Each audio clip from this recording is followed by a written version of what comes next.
जय हिंद। आप देख रहे हैं बाहु एक्सप्रेस और मैं हूं आपके साथ राजेंद्र रैना।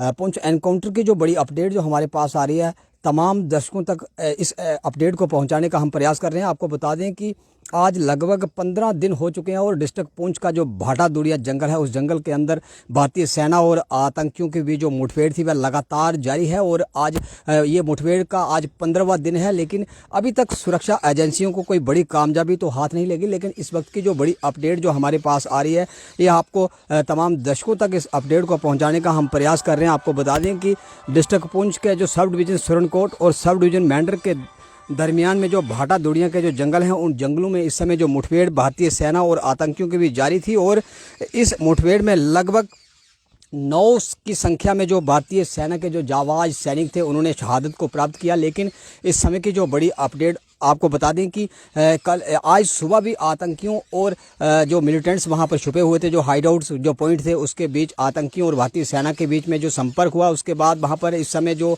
भारी जो फायरिंग एक्सचेंज हो रही है, दोनों तरफ से जो भारी जो हथियारों से जो गोलीबारी इस समय जारी है। इस मुठभेड़ में 2 पुलिसकर्मी और एक जो भारतीय सेना का जवान है, उसके घायल होने की जो संभावना है। और सूचना ये आ रही है कि 2 पुलिसकर्मियों और एक सिपाही जो भारतीय सेना का इस एनकाउंटर में और घायल हो चुके हैं।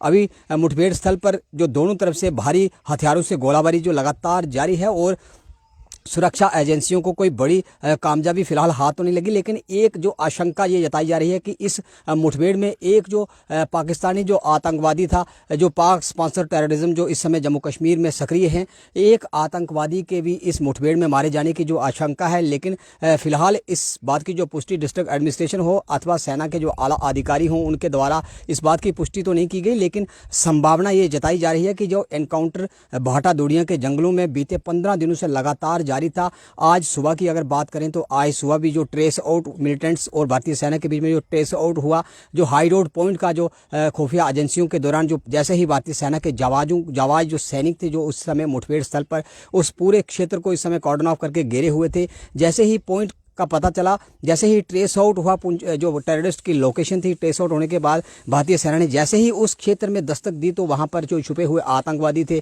उन्होंने भारतीय सेना का जो दस्ता था उसके ऊपर फायरिंग कर दी। और दोनों ओर से इस समय जो भारी हथियारों से जो गोलाबारी लगातार जो जारी है। आपको बता दें कि घने जंगल और वहाँ पर जो दुर्गम पहाड़ियाँ हैं, वो सुरक्षा एजेंसियाँ हो, भारतीय सेना हो, जम्मू कश्मीर पुलिस हो अथवा सीआरपीएफ हो, उनके लिए ये बड़ा चैलेंज इस समय बनी हुई है। लेकिन लगातार 15 दिनों से उस क्षेत्र में कोई किसी भी प्रकार की जो आवाजाही फिलहाल स्थगित कर दी गई है। राष्ट्रीय राजमार्ग को लगभग 10-12 दिन तक बंद रखा गया, जो कि बीजी टॉप से होते हुए जो राजौरी पुंछ का जो प्रवेश द्वार था, उस क्षेत्र को पूरी तरह से सेना ने अपने कब्जे में रखा हुआ है। और किसी भी प्रकार की जो वाहन की जो आवाजाही थी, उसको फिलहाल सस्पेंड रखा गया था। लेकिन आज की अगर हम बात करें तो इस मुठभेड़ स्थल से जो बड़ी अपडेट जो हमारे पास आ रही है कि 2 पुलिसकर्मी और एक सेना का जो जवान था, इस मुठभेड़ में घायल होने की जो सूचना डिस्ट्रिक्ट एडमिनिस्ट्रेशन पुंछ की तरफ से जो फ्लैश आउट की जा रही है। आपको बता दें कि 2 पुलिसकर्मी और सेना का जवान इस एनकाउंटर में और जख्मी तो हुआ है। लेकिन अभी तक एक ही टेररिस्ट के जो मारे जाने की जो आशंका संभावना जताई जा रही है। लेकिन इस बात की अभी औपचारिक पुष्टि होना बाकी है। लगभग 15 दिनों से लंबी मुठभेड़ जो डिस्ट्रिक्ट पुंछ के इतिहास में मुझे लगता है कि ये पहली बार 99 का जो कारगिल युद्ध हुआ था, कारगिल युद्ध के बाद इतनी लंबी जो मुठभेड़ जो घने जंगलों में जो भारतीय सेना के लिए इस समय चुनौती जो चैलेंज का सबब बनी हुई है। लेकिन भारतीय सेना किसी भी प्रकार की के दुस्साहस के लिए, किसी भी प्रकार के टेररिस्ट को एलिमिनेट करने के लिए वहाँ पर पूरी तरह से सक्षम है और पूरे क्षेत्र को कार्डन ऑफ करके रखा हुआ है। लेकिन ये एक दुखद समाचार ये आ रहा है कि एक सेना का जवान और जम्मू कश्मीर पुलिस के 2 जो जवान थे, वह इस मुठभेड़ स्थल पर इस समय आतंकियों की गोली से घायल हुए हैं, जिनको उपचार के लिए वहां से शिफ्ट किया जा रहा है। लेकिन किसी भी आतंकवादी के मारे जाने की जो पुष्टि होना अभी बाकी है। लेकिन 5 से 6 की संख्या में वहां पर जो मिलिटेंट्स हैं, वहां पर उनके पाई जाने की जो खुफिया एजेंसियों के दौरान जो भारतीय सेना को जो इनपुट्स मिली थी, 5 से 6 आतंकवादी उस घने जंगलों में छुपे हो सकते हैं। लेकिन अभी तक तमाम जो चैनल थे, तमाम जो व्यूअर्स थे, तमाम जो राष्ट्रभक्त जो समाज था, वह इस बात की इंतजार में बैठे हुए हैं कब ये बड़ी खबर आएगी कि जो पुंछ एनकाउंटर था, जो भाटा दुड़िया के जंगलों में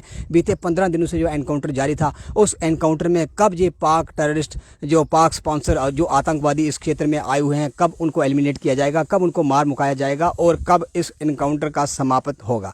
फिलहाल इस वक्त की जो बड़ी अपडेट जो हमारे पास आई है, हमने तमाम दर्शकों तक पहुँचाने का जो प्रयास किया कि 15 दिनों से जारी जो एनकाउंटर था उसमें 2 पुलिसकर्मी, एक सेना का जवान जो इंजर्ड हुआ है और एक आतंकवादी के मारे जाने की जो संभावना जताई जा रही है। और दोनों ओर से जो भारी हथियारों से इस समय गोलाबारी सुबह से ही लगातार जारी है। आज 15 दिन हो चुके हैं, एनकाउंटर जारी है, लेकिन कोई बड़ी सफलता अभी तक सेना के जवानों को हाथ नहीं लगी। और हमारे 9 जो भारतीय सेना के जो जाबाज सैनिक थे उन्होंने शहादत का जाम पिया और सरहद पर मातृभूमि की रक्षा के लिए लड़ते हुए अपने प्राणों की आहुति दी। फिलहाल आप देखते रहे बाहु express, video journalist Sachin Rana के साथ। बाहु एक्सप्रेस के लिए मैं राजेंद्र राणा।